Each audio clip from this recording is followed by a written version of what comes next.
Good evening and welcome back, everyone. As we speak, North America's TSM are on stage with Europe's Splice as the two teams ready up for the next challenge here at the World's 2016 group stage. Now, Kobe, TSM coming in hot off a victory yesterday. Yeah, I think they do have to be favored coming into this with the recovery we saw versus Samsung. TSM went back to their proactive style, early game power, the Lee Sin, strong lanes, and Splice have been struggling. Their first two games dropping to Royal as well as Samsung. There's a lot of room to make up for them. We've seen some good things with Senkooks on the Cassiopeia in the mid lane, but there's definitely a lot of improvement that they need. And if anyone stands out from TSM, it's got to be Svenskeren. Even on the loss against RNG, he was looking amazing on the Lee Sin. After rewatching the game, his actual pathing and use of vision, and particularly the use of deduction of where the opposing jungler will be, is so on point. And the way he utilizes the pressure for his lanes and understanding, hey, the guy might be here, just wait for Bjergsen to have pressure, wait for everybody to move around and be in a better position. It's just so great to see. I love it because it's also reflected in the statistics. You know, the counter jungling number for Svenskeren is highest among any jungler here. It was highest coming in to the tournament as well, because that's the way that TSM plays. When they get those leads, that's the first objective they go to take over. Now, on the other side of this contest, we have Splice, who have been embattled and kind of underestimated so far, or underrated rather, in this tournament. But my question to you, Papa Smithy, is what could they, if anything, learn from Samsung's game against TSM yesterday? I mean, on a very simple level, Samsung drafted 3 losing lanes, and the late game were kind of blown out in the early game, and they had a jungler ambition who tried to do too much with too little, just based on what they'd picked, and were blown out the water. And you kind of look at Splice's games so far, you know, against Samsung, they did competitively before they fell away in the late game. They were kind of blown away by RNG and the mechanics, and unfortunately for them, it feels like TSM, at least based on that performance yesterday, can pull off a marriage of both those things in the early game, macro and micro, and I just don't know if Splice can stand up to that. And one of the things you have to learn about TSM that the teams have to have taken notice is that they will invade your buffs like clockwork. Every single buff they have contested, they go for it, and we only saw RNG be able to punish it one time by being there at the right time, using teleports effectively. But if you're not prepared to answer every single call with the jungle pressure that they're able to put out, you're going to just bleed out jungle objectives and find yourself in positions where TSM just comes from behind and you get kicked in the face. All right, well, as this is a clash between the old guard and the new kids on the block, I want to go down the line, get your guys' predictions here going into this one. So, Crumbs, we're going to start off with you, TSM or Splice? Well, I finally get to kick things off, and it's TSM for me. I think it's going to be a really clean game for them. All righty, there it is, Papa Smithy. So I'm caught between 2 NA analysts and an NA host. Yeah, it be has careful. To be team solo mid here. This is the team that comes in big favorites, and honestly, it'd be a huge surprise for Splice to do anything. All right, Kobe, bring us on. I think I'm going to have to go with the conventional wisdom here, go TSM as well. You talked about ways that TSM did lose to RNG, and so much of it was the ability for Mata, in particular, to pull the trigger and punish the carries. I don't think that Splice have that killer instinct. All right, it's going to be an uphill battle for Splice, to say the least. Now it's time to hand it off to Freak, Spawn, and Officio to get this game started.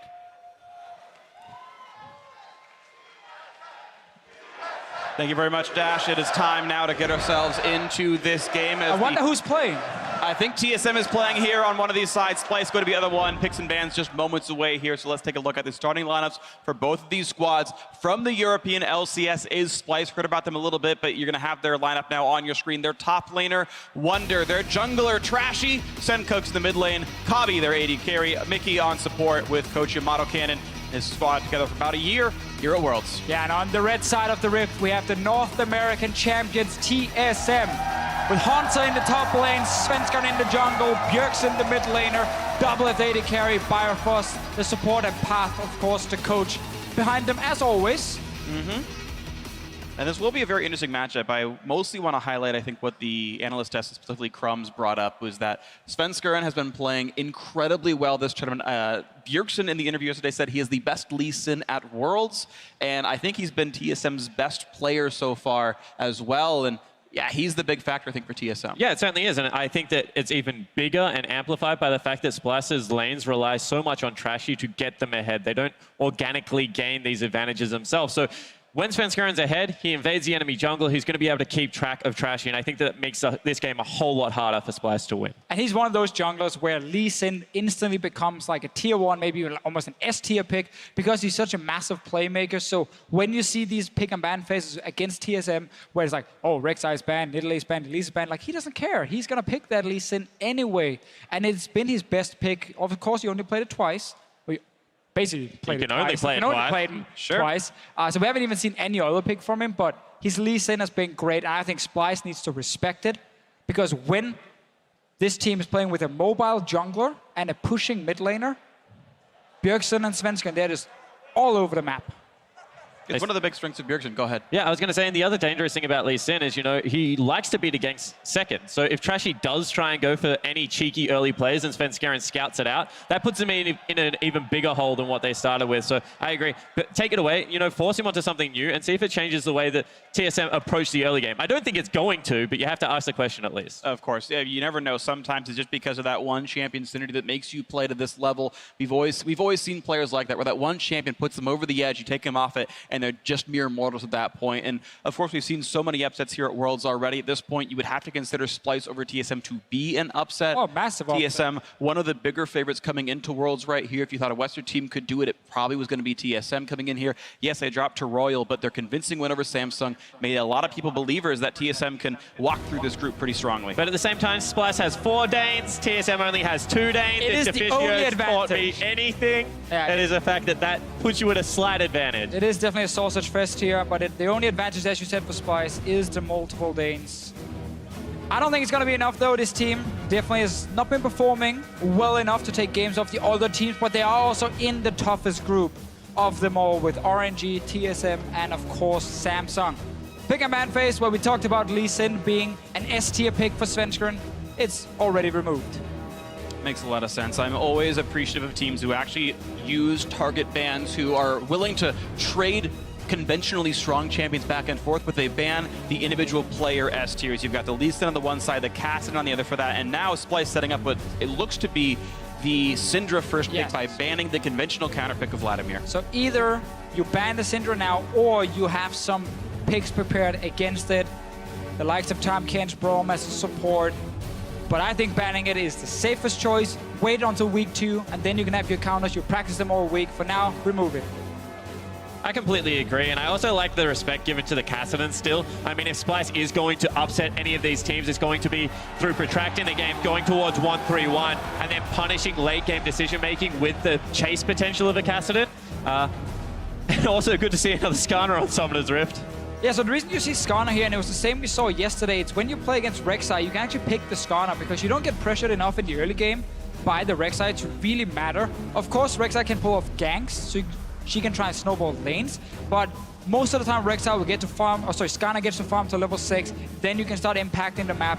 And the reason people really like this Skarner now is because 1, you're strong dueling when you're in your own jungle, near these crystals, and 2, once you hit level 6 and get that ulti, very often it's guaranteed kills if you get to use it. It's also great synergy with Cassiopeia. I mean, Cassiopeia throws down the miasma, Skarner flashes in, picks you up, takes you away, and with the mid lane bans that have already come out, it is such a strong pick right now. Wouldn't be surprised if TSM go towards that duo to unlock the Bjergsen and Svenskeren. Absolutely. It's also great alongside the Karma we believe to be support as well. Hastening up a Skarner, he only really cares about move speed for kidnapping somebody with that Impale ultimate, and so far, TSM are set up for success here as they lock in 2 more champions. Rumble going to be one of them, Jhin going to be the other, and they're going to wait on mid, slash that Karma Flex pick.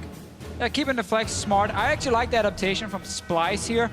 This was the lane Uzi and Mata played against him yesterday and destroyed them. Killed Mickey multiple times.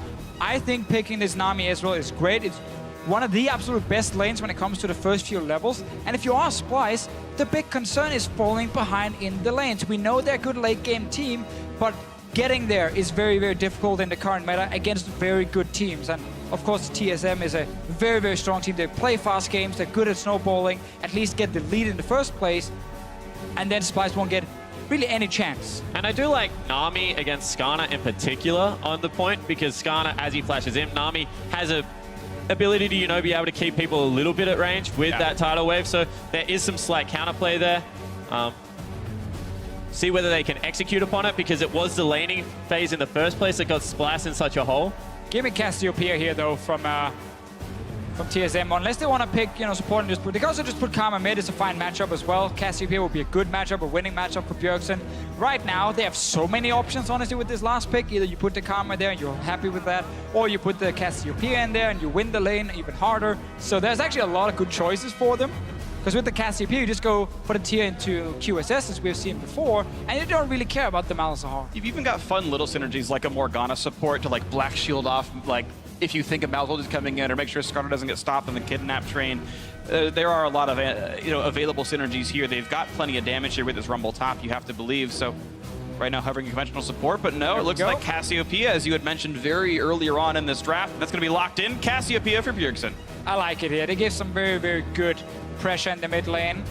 For the team bot lane, yes, Nami is good against the Karma, and Ezreal has the very strong early level, so it is definitely a big skill match down there. But if you are the North American team, I think you are fine taking some skill matchups against Splice. Yeah, I completely agree. And, it's so easy to knock off that passive with Cassiopeia. There's a buffer time on Malzahar ulti if he doesn't have the passive available to be able to weave the Cassiopeia ulti in there. So I think, this is a perfectly fine lane for Cassiopeia to go into. Also has a shove early, which is always important, especially as we're saying, Svenskeren this time around probably just looking for that level 6 and putting on the heavy farm. And here we go, the end of picks and bans. No flexes to be worried about in the last 20 seconds here. Couple of mages on both sides, actually, and once again, only one tank, really. The Skarner on the one side for TSM, the Rek'Sai here for Splice, the single focal point of absorbing all the damage. Long-range artillery, 80 carries on both sides. Kabi on the Ezreal, double lift on Jhin. And we'll see just how well it's going to work. Once again, the home crowd for TSM. You're going to hear these chants all throughout the group stage and hopefully for them through the quarterfinals and maybe beyond as well. So they're going to do what they can to take this one home. Hashtag SPY win, hashtag TSM win. For which spot do you think is going to take it home? As you get ourselves ready for the 5th game. Yeah, and if they really want to go to the quarterfinals, they have to be able to win a game like this and put themselves in a great position before we go into week 2. Yeah, that's the thing about TSM's group. I mean, all of these teams should be fallible if TSM is in form that is going to take them to, maybe top 4 or even beyond in this tournament. So excited to see how they play against a young lineup and whether Splice has anything exciting ready to be pulled out. And the big thing here is TSM, if they're able to win this, their destiny is in their hands. They are set up for a rematch with Royal Never Give Up, who beat them earlier on in the tournament. They'll get the rematch if they win. They can go to the head-to-head, win the tiebreaker, top their group once again. And when you look at how scary some of the top teams in the various groups are going, getting the #1 seed out of your group can be a very big deal here. TSM hoping to improve to 2-1 at the end of their group stage, sort of first half in this match against Splice. Splice sadly 0-2, hoping to turn things around. We've seen big upsets in week 2s, win streaks, loss streaks. Splice maybe hoping to start it a little bit earlier. Yeah, one of the problems for Splice, though, is as a team, they play very standard, very by the book. They don't really do any crazy stuff. During the summer split in Europe, we did see some fun picks come in. They played Talia top lane. They wanted to play a bit of science support, but not really enough to impact early game or in the games they did play. And when they are in game, it's not crazy stuff. It's not like we're going to die between 2 towers. We're going to play all in. No, it's actually just very standard early game. Farm up, get to mid game, and then do something. And that's very difficult when other teams just outskill you, because then you don't have that surprise factor that some teams are using to get early advantages. And I think that was really apparent in the RNG game. I mean, when you saw how much of an advantage Uzi was able to get in that duo lane, you just saw that, maybe Kobe, maybe Mickey, especially on that day, weren't up to the challenge. So interesting to see whether they have bounced back. They've taken a pretty good matchup into that bottom lane, we think. Should be able to sustain and farm up from range. It's a bit more interesting. We don't usually see a ton of range support duo lanes take Gromp at the beginning of the game, but that's going to be the situation here for Double Lift and Biofrost. It means Mickey X is going to be up in front, tanks a Q though, and gets the double bounce across. Now getting autoed on the back of it, and it's a fairly equal trade of health. Level 2 for double lift early on, though. Mickey took a lot of hits on the way back from his trade, but if you're an army, you want to trade it level 1 with the W. It is so good to sustain yourself and get an extra hit, of course, on the enemy. But right now, with double lift hitting level 2, the TSM bottom lane is doing just fine. And really nothing major is going to happen down here now. No one is going to just randomly kill each other, even though Mickey is here to play in the lane, because he's picked Ignite, so he's going to be fairly aggressive with that one. Yeah. No real sustain on the side. The North American team that he has to worry about. Yeah, gets level 2 and he goes in for the pretty heavy trade against Biofrost, who shields some of it back. And they are trading blows pretty heavily here right now. Kabi actually managed to miss 2 CS on the way in. Doublelift, I believe, down 3 if you count the Gromp as 1. And otherwise, still a fairly close game, except for the fact that Bjergsen is already pushing Senkux in. Yeah, we have to remember there's a big wave coming now for the Malzahar to pick up, but this is some of the problems you're going to see in the mid lane. Bjergsen will have full control. Very hard for Malzahar to do a whole lot in the early game. He's a champion who wants to scale up, wants to get a few items. And with Bjergsen just going tier into QSS, you kind of lose that kill pressure you would otherwise have as a Malzahar. Yeah, you certainly do, and you see that Bjergsen uses that push to, get a shallow ward there, be able to spot if a gank is going to come out of Trashy. Trashy skipped blue buff, of course, as lots of Rek'Sais do, so Bjergsen knew he was on the bottom side of that map. So far, really standard play out of TSM, but the fact that they've built a 10 CS advantage just out of standard play is already a worrying sign for Splice. Yeah, we have to look at Trashy now. As the jungler, when you play Rek'Sai versus Skarner, the first few levels, you do have the gank advantage. You can go and try and snowball a lane and don't really fear the Skarner counter gank too much. But he just did a very standard clear and then he went back. He wants to give this blue buff to the Malzahar. And now it's up to Bjergsen to make sure the Malzahar can't get it. So he pushed him into tower. Bjergsen is moving with Haunter and Svenskeren, and they want to deny this blue buff. This ward right here, Trashy's not going to get it. It's going to be spied away by Svenskeren. Nicely done. Gets rid of a camp, but that trinket ward a very big deal. TSM have already put 3 deep wards inside of Splice's jungle, and it might mean a blue buff steal. And the push in the mid lane, they also had a slight push in the top lane. It's now gone back the other way, but that just allows access for Svenskeren into this jungle. Going to be a smite battle for it. Nah, Trashy's well enough. Ooh, wow, nicely played with the dot on. Gives it over to Bjergsen. Beautiful stuff here. Now a battle in the bot lane, a nice bubble. The ignite and the attempt at lane dominance might just work out. First blood for Mickey just in time as Haunter trades one back on a wonder. So Splice putting a lot of focus on trying to win this 2v2 in the bottom lane. They do get the kill, but sadly for Splice, and Wonder dies in the top lane as well. But we get to see this pressure coming in early. Invade for the blue buff. Take it away from Malzahar, who's already struggling. He cannot move. Let's see that fight top lane again. It's Haunter and Wonder. Yeah, Wonder. so Let's make it Wonder. Wonder actually just mispositions there and gets caught completely by surprise. Actually flashed when he shouldn't have, because probably was already dead there. Just a miscalculation, honestly, and gets punished heavily because now the wave's pushing and he's going to get return ganked. Oh, here comes Svenskeren. Does not get the stun available to him, but he will have the ability to get a little bit of damage out here. Just not enough to really matter. No slows left. Bit of chunk in. Out goes Sven. Trashy's up here as well. He's only level 4 after that invade where he lost a Gromp and a blue buff. Definitely not happy days for him. And now we have that issue where you want to try and catch up. He might pull off a gank here. Level 4 versus level 5, but it's an item lead for Splice. Haunter does not have flash. The knockup is there, and it's going to be enough damage. The trade kill comes in crucially to Wonder himself. And honestly, Trashy did what Sven wasn't willing to. He actually burned the flash to pick up the flashless top laner. If Svenskeren just had a flash to get himself in range, probably would have been able to get it done. But Looking for the solo kill, but a crucial silence buys a bit more time. Senkux burns the ghost to get away. Bjergsen all his sums up. And here comes Mickey X on the roam. Gotta be careful. He's trying, he's trying. Gotta criticize Haunter a little bit for that play up in the top lane. His own jungler was recalling. He had no vision of where Trashy was on the map. And then with no flash, just went aggressive. You don't need to pull off those kind of plays when your team is already doing okay. And that's where you suddenly open yourself up. Trashy managed to get back in the game with that assist. He was down before, but now he's even level with Svenskeren.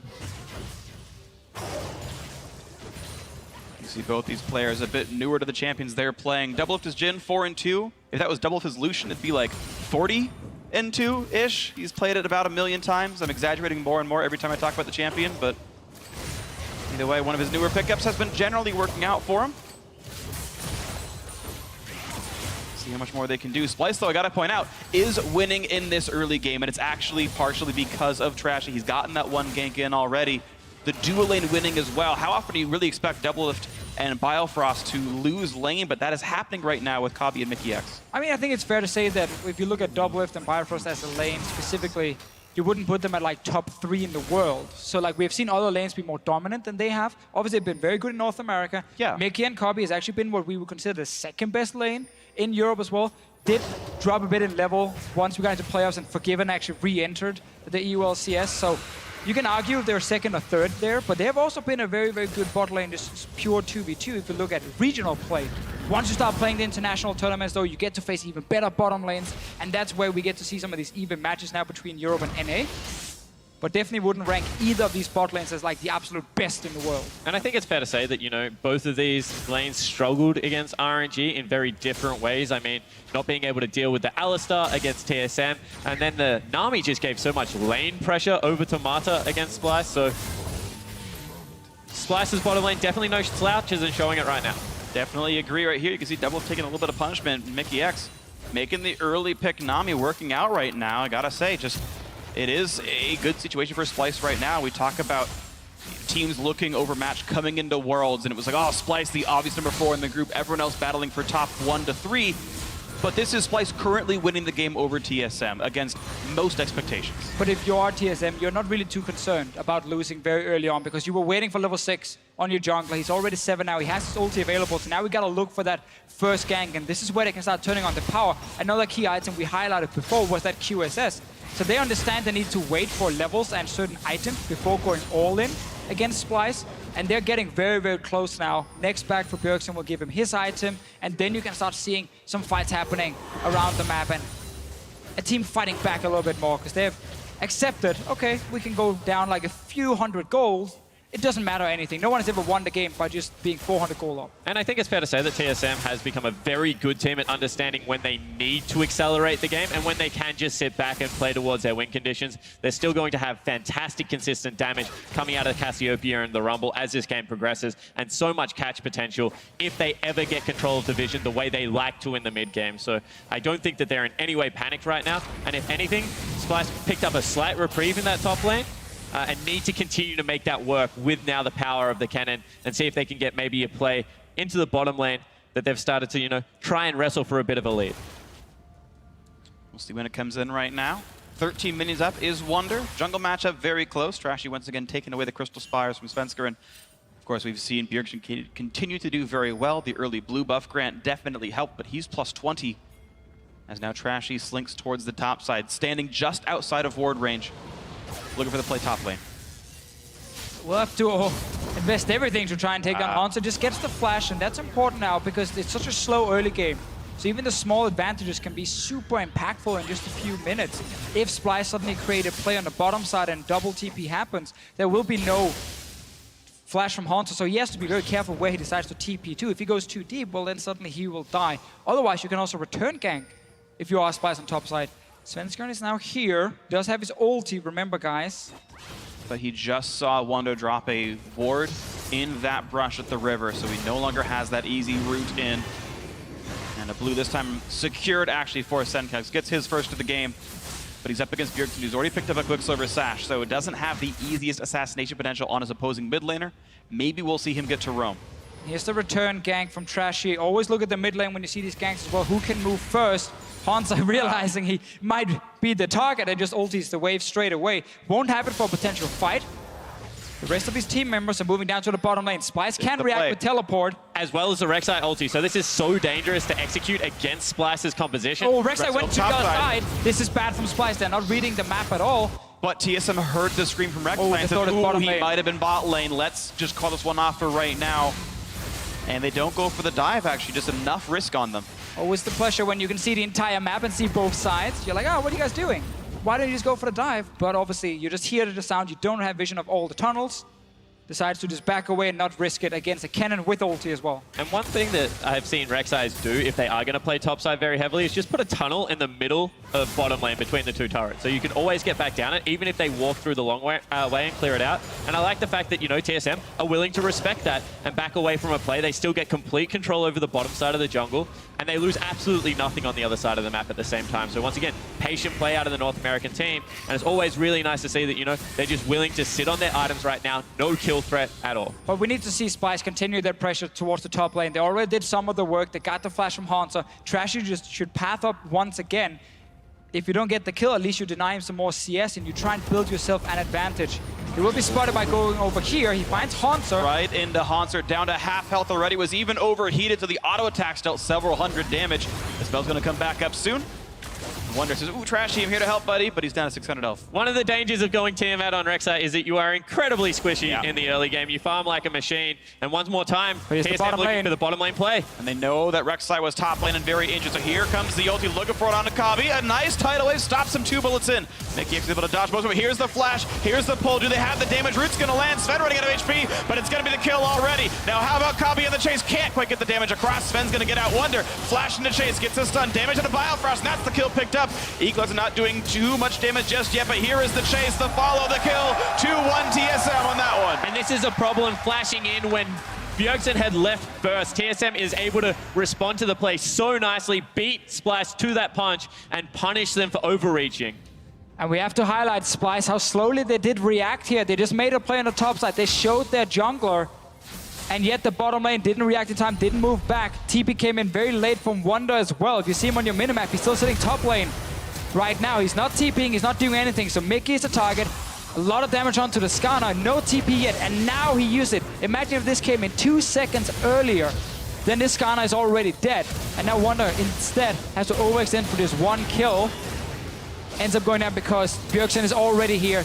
The Malzahar moved late, and this is just Splice reacting way too late to a very predictable play. And TSM had complete information as we have a gank onto Bjergsen. The flash knock, bubble not gonna land, but the damage is still pretty good. Bjergsen ulted after the Quicksilver Sash, which by the way does not remove Malefic Visions, burns the CD for nothing, and goes down. So this is much better out of Splice because as we said, TSM set up Vision on the bottom side of the map. They come from top side of mid lane where they have double pink ward and set up a very smart trap for Bjergsen. Like to see them punch back in that fashion. This is the kind of game Splice likes to play. Nothing really happens early on. It's not the most exciting thing to watch, but they want to get past that early laning phase. They want to get to mid game where they can start making much better calls as a team. They have good macros. Well, they understand where to pressure. They understand how to set up team fights. So right now, it is actually looking pretty good for Splice, and they had exactly the kind of game they were looking for.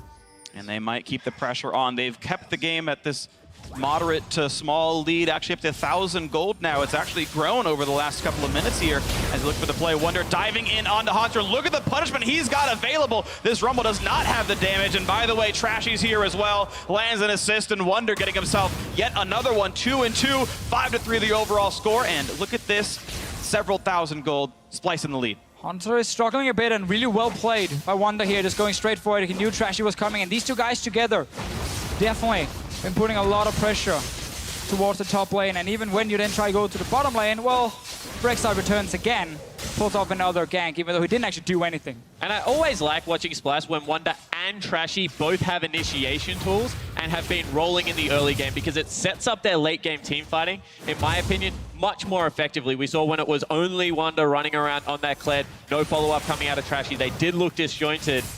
But this time around, you know, Rek'Sai, Cannon, they're going to be able to dive the backline together, hopefully look for those big flanking plays and see whether they can make this small lead convert into something bigger against TSM. It's going to be the really big test. Can Splice hold on to a strong early game? You think back to their first matchup Worlds up against Samsung, where they had a passable early to mid game. They were close for most of it. It was a winnable match, and then basically had catastrophically bad team fights about 4 times in a row, and the game snowballed away. And I think that was when Splice were actually playing a little bit too antsy. They felt like they had to make plays in that game, whereas this time around they're playing a little bit more reserved. Oh, he is such a cheeky man. Yep, Sven walking right in. Trashy did not have Smite available. No last hit was up for Splice, so nicely done, Sven. Taking away yet another blue buff. Sven's only gotten 1 of 3 so far this game. And let's go over some sad European stats. You know, coming into this game, we were looking at Splice that struggles so much in the 2 games. We might actually get a play on top side, which does delay the stat point a little bit. I think the play is more important. Will be spotted, moves away. But Splice, before this game here, they didn't manage to get first blood, first tower, or first dragon in the 2 games they played. At 20 minutes, on average, they were down 7,000 gold. Not gonna happen in this game here. Much better early game from them, much slower. They didn't get pressured as hard in the lanes like RNG used to do. So they're actually able to now get into a mid game where they're not really far behind, and we get to see what they really can do. Another play on the top lane here. Skarner and Cassiopeia on the way. This time around, Splice does back away and just traded for a tower on the bottom lane. Yeah, cross-map coming in. You can see that Rek'Sai moves into the turret, zones away Haunter at the same time. Looks like TSM will be able to pick up the first structure bonus, but at least Splice able to get something on the other side of the map. It's crucial that TSM is faster on the race because that turret down below 1,000 health, that's a 700 gold difference based on whether you can get it or not. If you kind of what you would have gotten versus what they would have gotten, it's very crucial that did come through. So that ties the game up momentarily for TSM. Gold they needed to have flooded back into their coffers. Yes, Splice will answer the turret, but it's still a difference in how fast they went down. A very big deal here for TSM to keep the game closer. I'd like to see Senkox here in the mid lane actually go forward and just try and use his ulti on Bjergsen to force the QSS, because the cooldown on QSS is 90 seconds. The cooldown on a Malzahar ulti at this point is 73 seconds. So you can actually force out the QSS, and then once your ulti is back up as the Malzahar, you just flash in your QSS, your ulti once again, and this time around you have someone there with you, a jungler, support, and you actually kill this Cassiopeia and you open up the mid lane. It's one of the plays you can do when you play around cooldowns, but it does require him to get down the first one without using flash. Especially when he had the support there, because you know, exactly. in that situation, Bjergsen's not in a situation to instant QSS kill him. So I completely agree with the play there, especially if you don't have to burn a summoner spell to make it work. Certainly something that Splash can look towards. And I like the fact that, you know, Splash continually looking to get positional advantages on this map. One more time, they're willing to rotate towards the top side, as it looks like TSM want to set up around the Dragon or bottom lane turret, and just tit for tat, willing to give away small advantages to pick up something somewhere else. We'll see the next advantage comes through right now. The fight for the red buff continues as Biofrost helps Svenskeren grab it. And there it is, level 11 Skarner and the beginning of Cloud Drake going down. We know from the North American Finals, TSM great at killing clouds. They might get one here. Oh, 3,000 health left. Too soon. Yeah, it's like a month ago. TSM, just like last month, successful, takes down the Cloud Drake. And now they're looking for that bot lane tower. Mickey might face check, should just place a ward like he does now. And once again, Spice is constantly playing top side to try and get a tower down. It's just Trashy and Wonder together, but it's much slower than what TSM is doing, and that's why they're losing a little bit here and there. They lost the first tower, they now lost the Dragon. We'll still see this tower take a lot of damage in the bottom lane. Trashy comes down, so 4 members bottom lane for Splice to try and defend. They knew they were losing the race again. Rumble could ulti, and like he actually just did on top lane, clear out the wave, and it's still this very, very slow game where it's about just getting a little bit of damage on towers and then see if you can find an opening. But because both teams are playing the same game, whenever one team does something on one side, the other team should be able to do something on the other side. All right, now it's TSM looking for something on the middle side. A couple of snipes come through.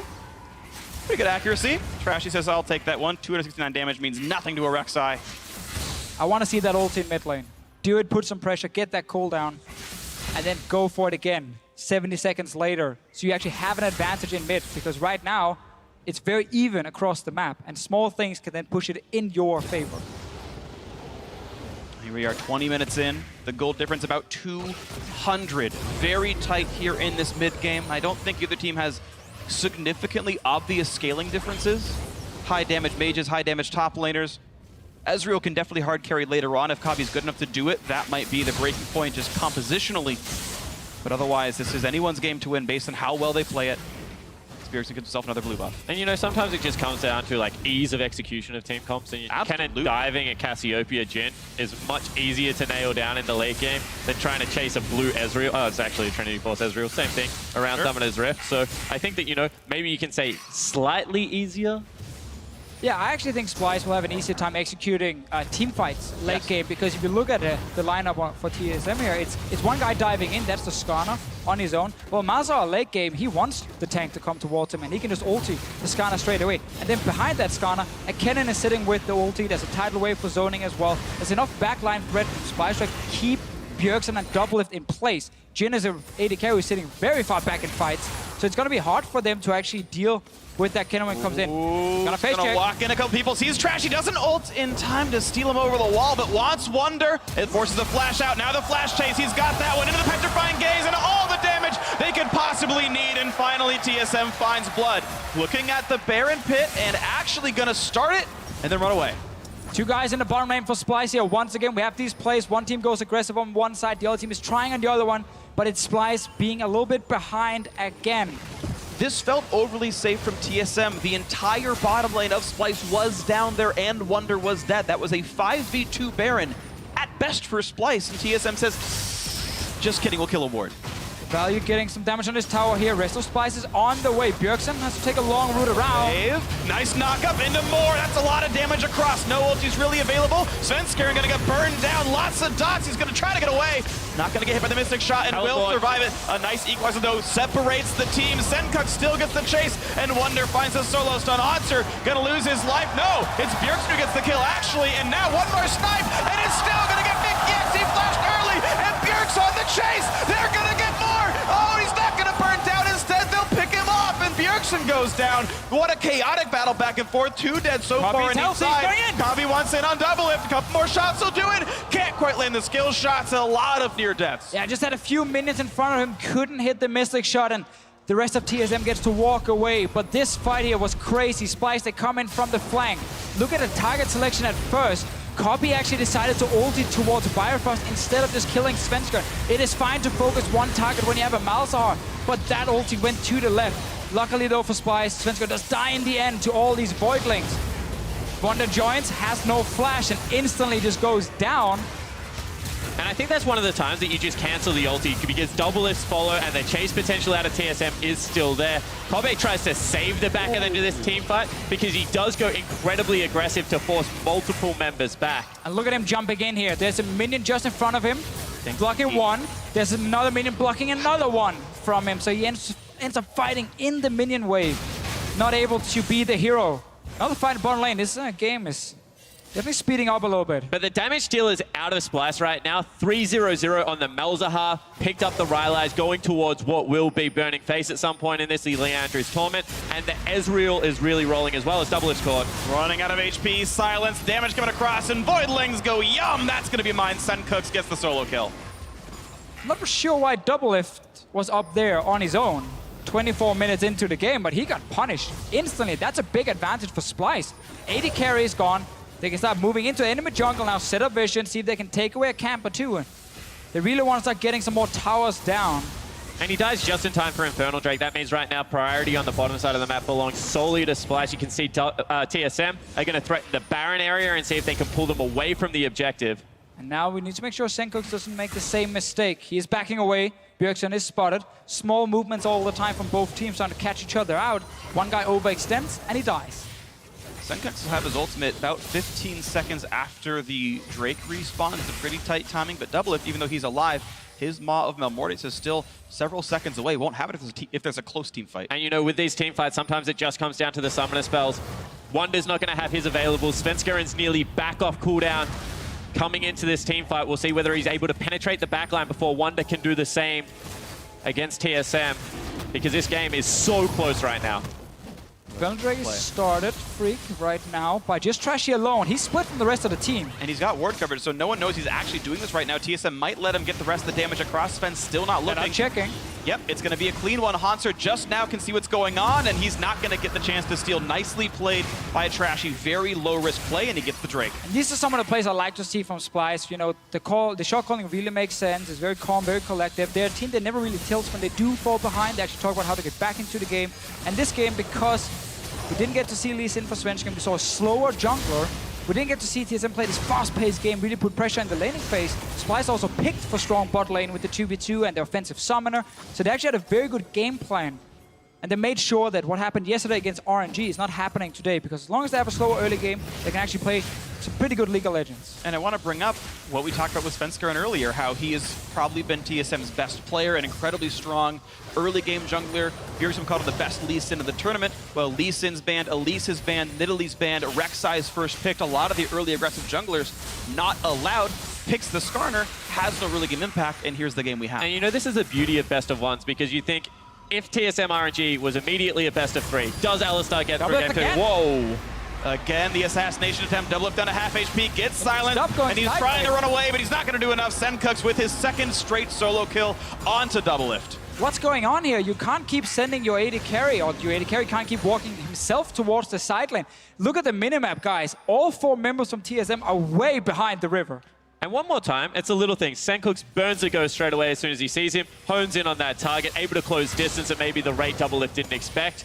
Thought he could potentially get out, but no flash just means it is a sitting duck. Definitely so. Jhin has absolutely nothing to do in a side lane at this point, and it's been too easy kills here for Splice, and that always allows them to get some control around whatever objective they want to fight for. Malzahar is getting close to his 3-item spike, the big power spike for him. He's a great scaling mage. Bjergsen looking for a duel up in the top lane, it looks like. He's not spotted, but Trashy's here too on a pink ward. Summoner and ultimate advantage. Trashy waiting in the wings, out of sight. And Bjergsen will only get the wave through. No attempt to go for the kill. I think if Senkux had the ulti, he might have tried, but that won't be the case here. And we can see Svenskeren waiting. that Svenskeren, he knows he's going to be the target for the Malzahar, so he picked up his own QSS when he dives in to dive forward, try and land his ulti onto someone, and then when he gets ultied himself, he QSS's right after to get back out once his own ulti is gone, and therefore he can try and stay alive. It's going to be some very, very close team fights, almost dead even in gold, but 2 silly deaths now from the double lift. And what that means is, you know, now Senkux has gone back. He's picked up Leandri's Torment. And Malzahar with Leandris, with some extra points in that swarm, going to be able to start up Baron. The minions take it for you, and you take very little damage and do it at a rapid rate. When you have things like a Kennen, like a Malzahar that put out so much AoE magic damage, Baron Pit is the ideal spot to fight and look for these flanks. So see whether now Splice put War. Oh, he walked into the bubble. Goodbye to Biofrost. Senkux is dominating. Mid lane's going to go down. Doublelift also losing his life for it. TSM absolutely falling apart. TSM bottom lane members, burn your flash. Stop sticking around in these situations where you can be picked up and died. Completely disrespectful play. And also, don't go Hexstringer versus the Malzahar. Just get a QSS, because he's going to kill you through it, or his teammates are going to beat it and kill you as well. Doublelift gone down the 3rd time now. Baron has been started. Svenskeren is around. Bjergsen from the top side. 3 versus 5. Rumble ulti across the top. Here comes the ultis. A lot of damage coming out from TSM. Can they have the rest of it? 1,500 health left on Baron. Bjergsen picks up Kami, but at least it's secured Baron for Trashy. Fight continues. Couple of kills on both sides. Here comes the blue team running out of HP. Wonder wants back in, but Hanser grabs him off. Bjergsen finally running out of HP. Hanser going to drop as well. Biofrost, the only living member of TSM. A 3 for 3 overall. Baron secured for Splice. Splice gets the Baron, as you said. Good defense, though, from TSM, killing a lot of members here. So many guys stuck in that Baron pit. Bjergsen could just pick whichever target he wanted to. But the bottom lane from Team Solarmate has definitely been an issue in this game, both in the laning phase and outside of the laning phase, as because they died, Splice could start this Baron. And you see how quickly they do it, but the fact that TSM came from 2 angles, the fact that Bjergsen was able to get down so much damage, takes one member down, forces another member out, and that is practically a 3v3 in this pit where he goes absolutely insane. Ooh, that one silence was spot on from the Malzahar, stopping Bjergsen from cleaning house. Ended up being a risky Baron call in the end, basically a 50-50 for the smite. Splice was managed to pick it up, 4,000 gold lead. They've barely been challenged here in the mid game. We know from Worlds so far that the 4,000 gold lead can be overturned, but really the story of this game has been the fact that Splice is playing better than TSM. Now, a Baron buff on 2 members. The question is how much they can gain with that. Right now, the Baron power play only 1,700, not too huge so far, but they've still got several minutes to work with, including this Mountain Drake respawning. And we know as soon as you get flash on your Malzahar, then you can go straight for double lift again, because he's sitting with that Hexstringer instead of the QSS, so he has no way out once he gets locked down by Splice. Mid tower does go down. Some gold for the North American team, and we can see Splice does something they like to do a lot, is move Senkux to the side lane and have him as a split pusher, and he pushes in one wave, he tries to challenge 1v1, or he roams in and joins his team. But Splice have the advantage even in 5-on-5s, because they can get to that 80 carry every time. And the best thing about this is, you know, Bjergsen or Svenskeren have to be the person to match right now. Not going to be Svenskeren, because he's probably just going to die in the chase anyway. It has to be Bjergsen, because they're the only QSFs holders. Ooh, they might catch him, though. Looking for the play. Ulti is on, getting a bit of damage here towards Senkux. The snipe's going to come through. Running out of HP, Sven gets ulted, doesn't seem to care. Quicksilver Sash is on, and he's going to hope that he's going to die. But he's actually going to lose his life for it. Senkux gets a kill in a 1 versus 2. Meanwhile, mid lane's going down dangerously low. Everything is in favor of Splice right now. Svenskeren thought he could either finish him or had backup coming. Bjergsen didn't get to move in time. That's a kill for Splice. That's a tower in top lane. It's a second tower now in the top lane as well. Going down, and Splice, they're getting everything right now. And Senkux just being delivered those free kills in the mid game has meant now that this 9-1 and 2 Malzahar is just uncontested in the side lanes, and they're using it beautifully. Look at this, Splice doing incredibly well, 6,000 gold up, and it also means if the matches go the way we expect, second place in this group is up for grabs. Royal Never Give Up look amazing. We expect them to beat Samsung, which means we might have a situation where you've got 3 teams at 1 and 2 who've all beat each other, but first you've got some fighting. Wonder stunned up, will get popped off, TSM get a reprieve. They have bought some time, maybe they bring it back in, but Splice, the team winning in this game, are poised to be tied for second in this group. That's a really nice play out of TSM. I mean, it just stops the bleeding. They now get to take a big, deep breath, assess where they're at in the game, you know, maybe tell Doublelift to buy a QSS. Because, like, right now, the game was snowballing out of control so quickly. They were trying to actually play to Splice's pace, and you could see that they were struggling with it.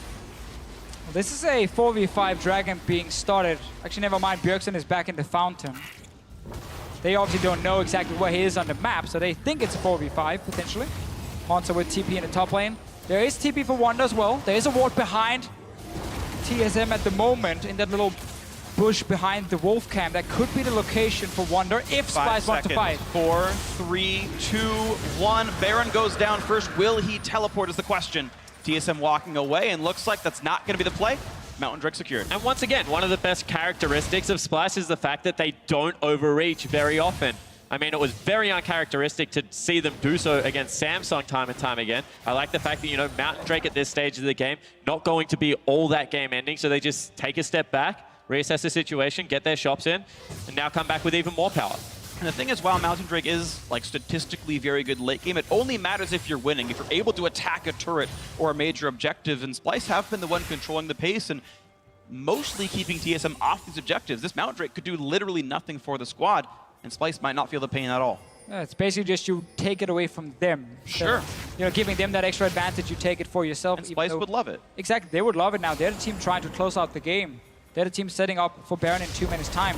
Always got to look at the Skarner where he's going. There's no Q. Oh, he can't flash out. He's running out of HP, and that's going to be the kill.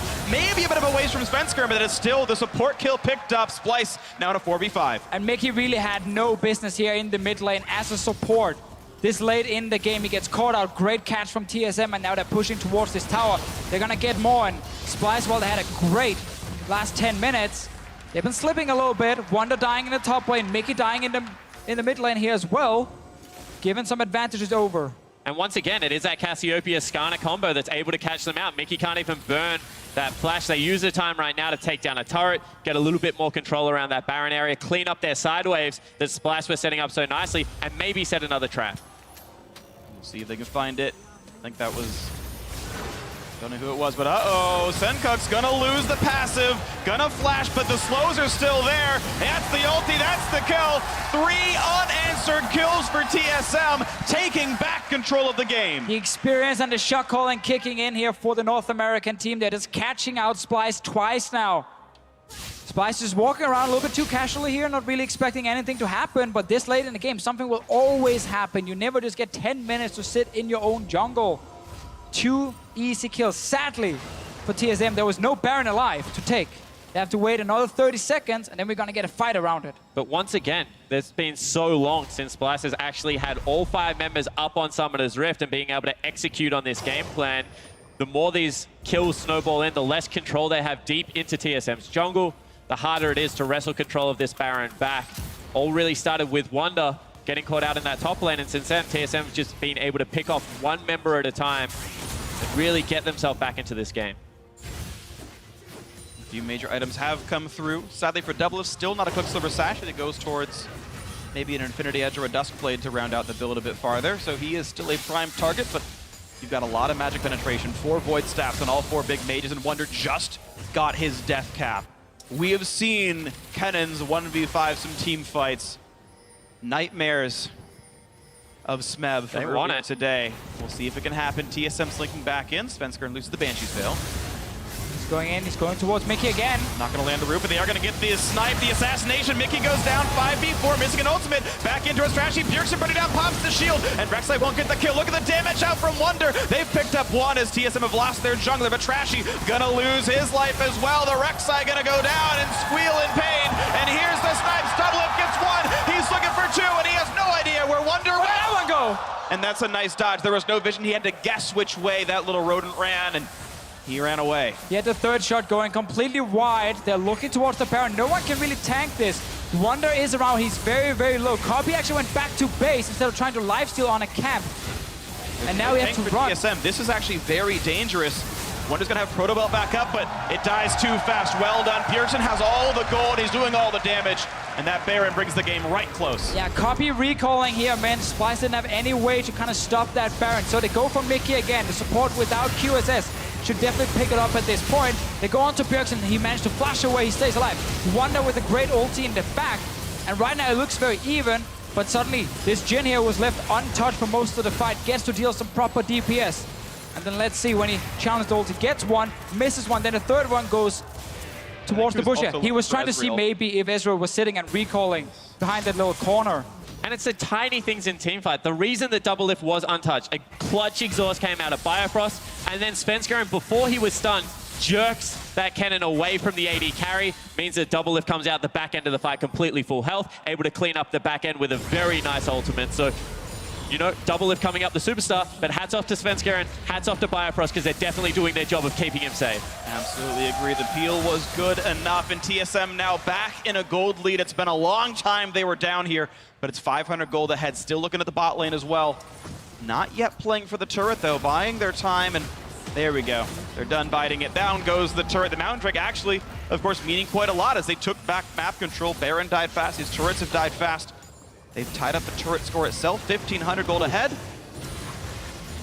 And almost everything comes from TSM getting those two picks earlier. One against Mickey, one against Senkooks. When they got their pick on Senkooks, he used both summoners. So for that last team fight, he couldn't flash in on someone like Double Lift and actually just destroy him instantly. He had to sit very far back, and Splyce weren't able to properly team fight. Yeah, okay, they had to sacrifice their support, but that's normally okay. I would still love to see a QSS for Mickey, so he's no longer such an easy target. But really having no summoners because you got caught out in that jungle, it costs you so much in late game team fights. And that's where Splyce have just been a little bit too sloppy in the way they've been playing the last few minutes. But you have to give credit to TSM because, you know, ever since they've got that advantage back, big engage potentially looking here. Dodge the ulti. Bubble's going to land on a double lift, though. Ooh, down to half health and doesn't have any lifesteal to speak of, so getting his health bar back up will take some significant effort. Just a Doran's Blade. Hoping to do enough to get his health, and you can see the team is letting him hit these frogs. Just kidding, Bjergsen says it's mine. So the ability to turn the game on one pick, which is what TSM did in the top lane once they took down Wonder, and control the tempo of the game from then on out, playing around death timers, has been incredibly impressive. However, now looking for another 5v5, this is very risky. They look pretty fast. Splyce waiting. 7,000 health left on Elder Dragon. This could be the major engage. Could be a game-deciding teamfight. They've rooted up Wonder. They put a lot of damage down towards him. He jumps away, and Trashy gonna tank that ulti. No one's taking meaningful damage from Double Lift here. 3,000 health left on the Dragon. 2,000 looking for the smite. Fight picked up! Nicely done by Svenskeren to grab it, and TSM run right back to the bottom lane. And Splyce must answer soon. Getting everything right now. There was no flash for Wonder, so he couldn't really get into the back line. Therefore, Splyce sat back very passively. Big minion wave top lane. Rest of TSM is down the bottom lane pushing in. And this turret's already injured. They got hits on it before. Trash the first one here, but the shield is on a Bifrost says, I'll tank the hits. Let's get the damage across in. Splyce have not gotten there in time, so an undefended turret kill. TSM. And Wonder's gone top lane without teleport to clean up that huge minion wave. TSM walking forward. TSM see that he's top lane now. They see him on the minimap. Cobby, jump forward for a poke on a double, but again, that is an 80 carry without lifesteal, so Double will stay at half health and saying, you know what, this is a bit risky. Baron's timed out. Looks like TSM will reset. That was scary out of Kobe there. He dashes forward without a... he has a Mercurial Scimitar, but, you know, potentially there is still the one-shot potential because of how much damage Jhin does, how much damage Cassiopeia does. If Svenskeren is able to pick him. But it is some of the things you can do on Ezreal in the late game. It's why so many of these great AD carries, they love to play him because they can carry late game team fights by playing very aggressive. We gotta see if Cobby here, who is still such a young player, this is his first year playing professional League of Legends, if he can actually step up in these late game team fights, playing in some players who's been here for multiple years, been to a lot of international tournaments, and we've definitely seen the better shot calling on the side of TSM compared to Splyce. Here in the late game, they've been able to just claw their way back in the game, picked up all the objectives, and they're looking for more. Still no QSS for Senkux, no QSS for Mickey. They're easy targets for someone like Svenskeren. But the game is still in very familiar territory for Splice. I mean, everyone's getting towards that 6 items now. It's the late game. It's going to come down to that one team fight. And they still have those tools of the big flanks. Now Wonder has everything available going towards the arm guard finally. Going to pick that up as a 6 item. Has flash, has teleport. See whether Splash can get one of those deep flanks one more time with their jungler, with their top laner. Plenty of healing power on Mickey X as well. He's got the basic items, but another turret going down. 3,000 only. The gold lead for TSM. Easily surmountable here. 42.5 minutes in. Any team could take this game, but it's been TSM who's looked better in the last 15. And it's like 75 to 78,000 gold that pretty much your major carries have all their items completed anyway. So right now, you can nearly throw the gold out the window. I mean, it's a good indicator to see who's ahead. Sure. Yeah, what's important now is the position on the map.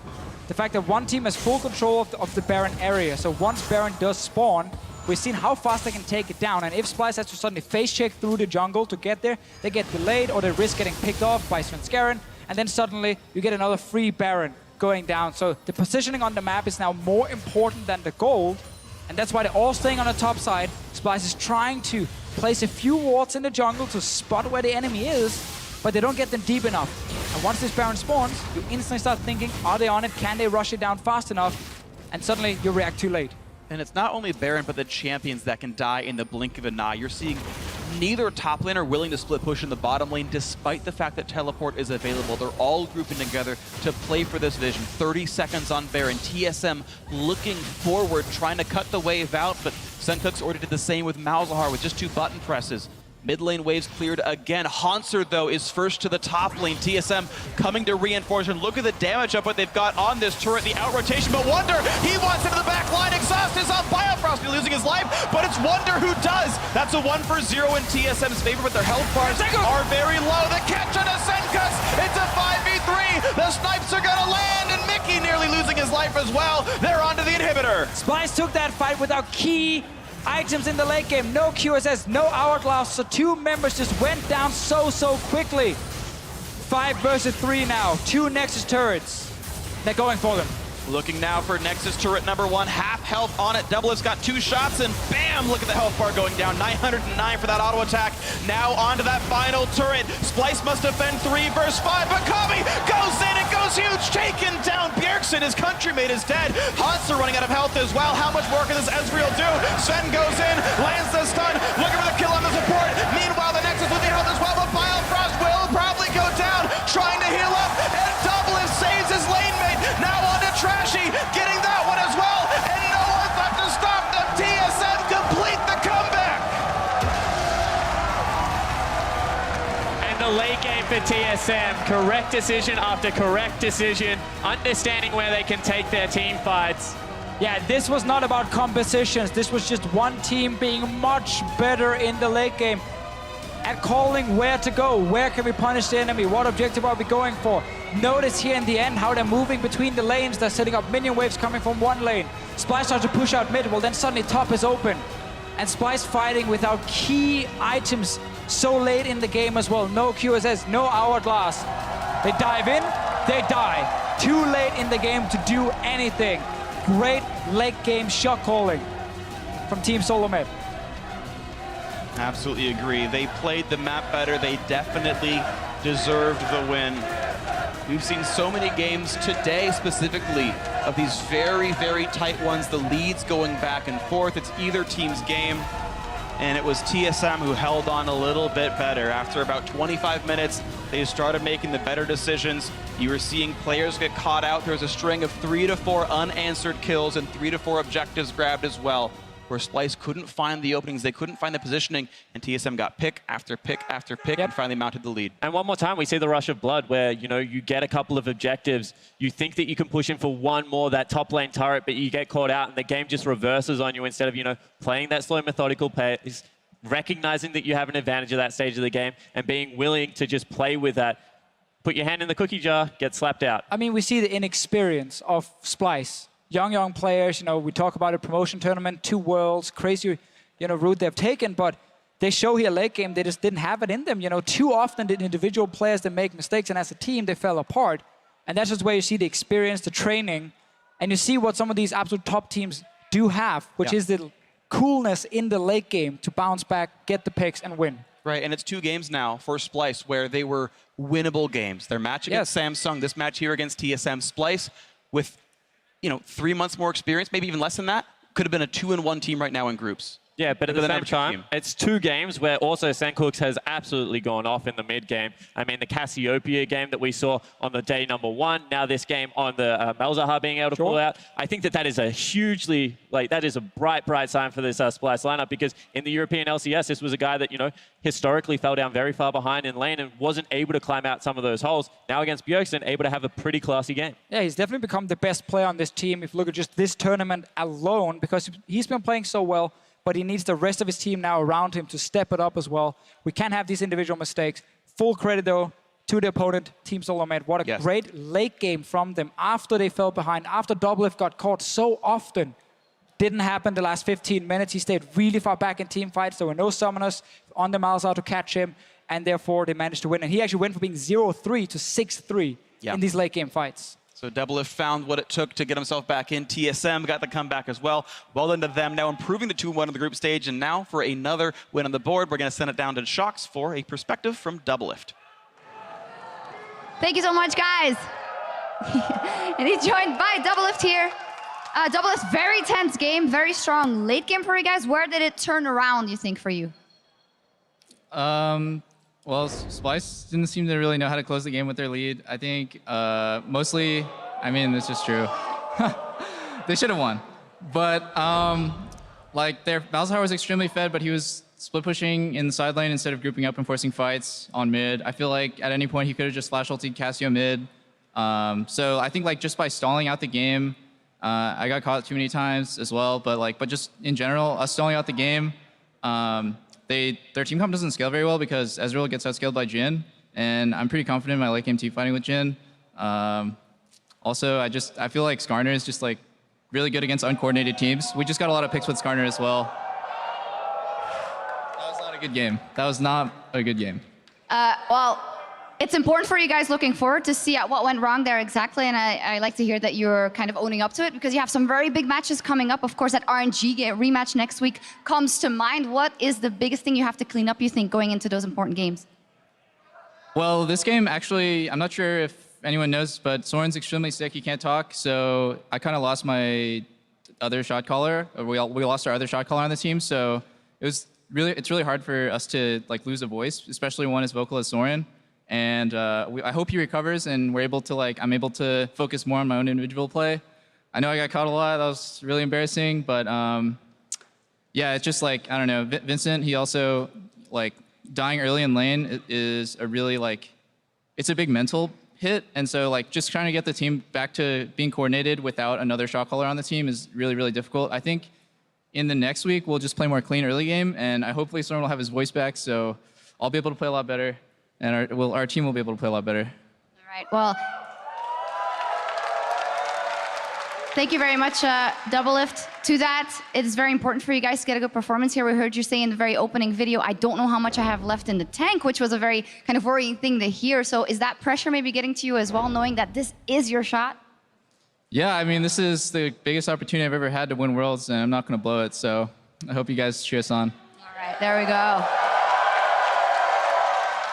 Doublelift owning up to the mistakes TSM made here, but they still pull out the win, so nothing is lost. Analyst Test, take it away.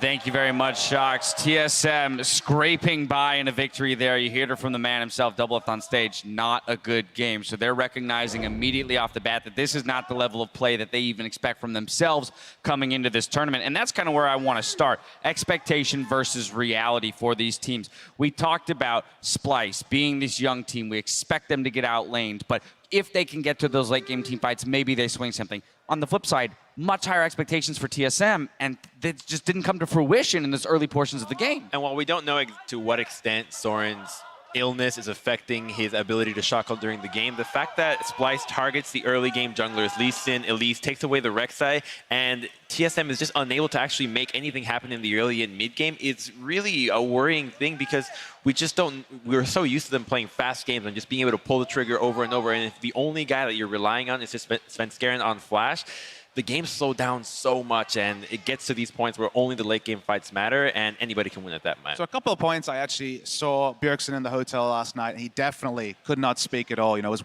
croaking out words. So that part is definitely no bluff. But coming back to the draft, like you touched on, this is the first time we've actually seen TSM on red side. They've been on blue side the other 2 games, and I basically called for Splyce to learn from Samsung. I really like how they targeted. So the first 2 bans, Lee Sin Elise, the strongest playmaking junglers. We know all about Sven Skeren's Lee Sin. The final ban is Vlad. You might think, why? Syndra hadn't been banned at that point, and Vlad is kind of seen as the only pick that can really stand up to Syndra with Aurelion Sol disabled. Remember, Aurelion Sol hopefully back tomorrow. So in that situation, you have to ban Syndra. First pick Rek'Sai, and those playmaking junglers are gone. Skarner, sure, he can do certain things, but he's still farming to 6 like we saw from Peanut on Nocturne. So they stifled TSM early. And given that TSM have to play 2 games on the red side still next week and only a single game on the blue side, I'd like to see other teams follow this trend, keep banning the junglers, and hold down Sven Skeren, who has been their star so far this tournament. Yeah, I think the focus has to be on complementing Splyce on their plan coming in. Yes, TSM, may have some problems with, illness right now, but attacking the early game, denying TSM these early tools that they've been using to snowball the vision into the jungle control was a really good move. And TSM actually still got a lot of those early jungle moves going for those blue buffs that we were counting, but they weren't able to really maneuver like really strong lanes in coordination with the jungle to really make any sort of big moves early. I was a little disappointed with how Splyce played the early game. I wanted to see more proactivity out of them and be able to really punish the Skarner. Obviously, Skarner not being able to make a lot of early game moves, waiting for that level 6. But I think that the big reason why they slowed down is because TSM had such better crab control as opposed to Splyce. Splyce got no crabs in the first 10 minutes while TSM had 4. And that means that it's both spawns of both crabs on both sides, which is a huge amount of pressure for the side lanes. And it just allows you to play that much safer and confident, especially when you have a Skarner on your side that can just easily move in and out of the river and just provide that extra pressure for the lanes. And I think that had Splyce gone for better control, utilizing their laners to get those opportunities, because they had it multiple times, they would have been able to find Rek'Sai behind multiple lanes and punish, particularly Soren or Bjergsen, who actually blew his flash unnecessarily in the bottom fight. He could have been punished so many more times, and we could have seen a good snowball from Splyce. Now that experience for TSM ultimately it was allowed them to pull themselves out of that hole, and that's going to bring us to our replay brought to you by Acer here in the mid lane. A 3 for 2 picked up for TSM plus the Baron. Exactly. TSM, they transitioned into playing off the Fog of War, using that speed to get the pulls. Here it was actually a bit touch and go because they go for the Nami first again, but Bjergsen kites back, he survives, and then Doublelift as well, able to survive, and they are able to chase this down. So yeah, I mean, that creep blowing on the creep, and then the scouting, the Ash arrow shots on the, I mean, that's a little painful, but regardless, they're still able to really play that fight out well because of how they are able to, that exhaust from Biofrost really coming in crucial. I mean, there were hiccups for sure, but the exhaust from Biofrost, that was really on point. Stopped the cannon ripping through the team. And in general, it was outclassed in terms of macro, especially in the late game. TSM knew how to win when they got a bit of a sniff. Splyce had control, but just couldn't go from there. Yeah, the main thing they did was create picks with their Karma speed on the Skarner and the Jhin long-range abilities to snare. So it really was a team effort, but player of the game is going to go to Sven Skeren on that Skarner. Doublelift kind of pointed towards it against uncoordinated teams. That's the pick that allowed them to, single people out and turn fights, create the pressure on the map. So ultimately going to him, but it wasn't a pretty game for any of the members really on TSM's side. Definitely true. I mean, they hold themselves to a higher standard, and you could hear it in the interview. All right, well, we've still got one more score to settle today, and we'll be back in just a few minutes as China's Royal Never Give Up and Korea's Samsung Galaxy take to the stage, so don't go anywhere.